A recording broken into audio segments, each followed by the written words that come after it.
In this video, you'll use the Type tool to add and work with text in this postcard or a file you have, and apply some simple text formatting. You'll start by drawing a text frame and typing in some text. So first, select the Type tool in the Tools panel on the left.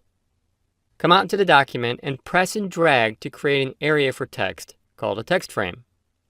After you draw a text frame, a cursor will appear in the text frame. In capital letters, type Design Talks. Or if you have text created in another program, you can bring that text into your InDesign document several different ways, including copying and pasting or choosing File, Place to place a Word doc, RTF, or other file format.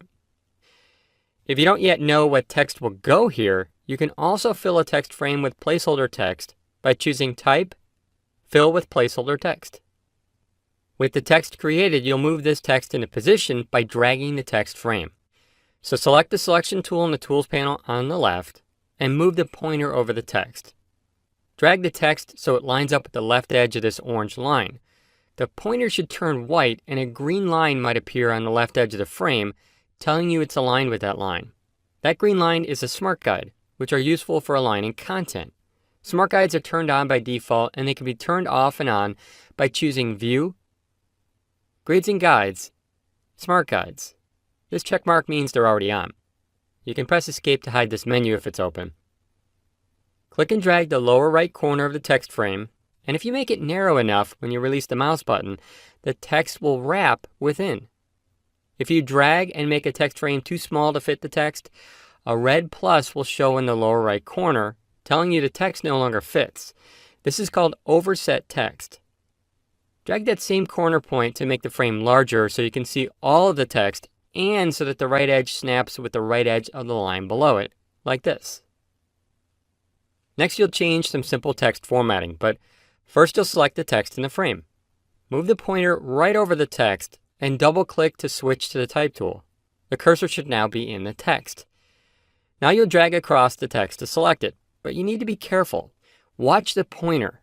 If the pointer is over the text and it shows an I-beam like this, then you can drag across the text to select it. But if you move the pointer away from the text, outside of the frame, the pointer will change in appearance. If you drag when you see this pointer, you'll create a new text frame. With the pointer in the text frame, drag across the text to select it. In the Properties panel to the right of the document, you should see a series of text formatting options now. Come to the Font Size option and select the value in the field. Type 29, then press Return or Enter to make the change. Now, if the text doesn't fit in the text frame, in other words, if you see a red plus in the lower right corner of the text frame, try typing in a smaller font size in the Properties panel. To change the color of the text to make it more readable, in the Properties panel to the right of the document, click the Fill Color and make sure that the Swatches option up here is selected. This option shows a series of default colors saved with the document called swatches. Select Paper, which can be used as a white color. You can press Escape to hide this panel. So that the text is no longer selected, you can choose Edit, Deselect All. Now that you know how, you can add text to all kinds of projects, like descriptive text for a brochure or copy in a catalog, and then apply some simple formatting changes like font size and color.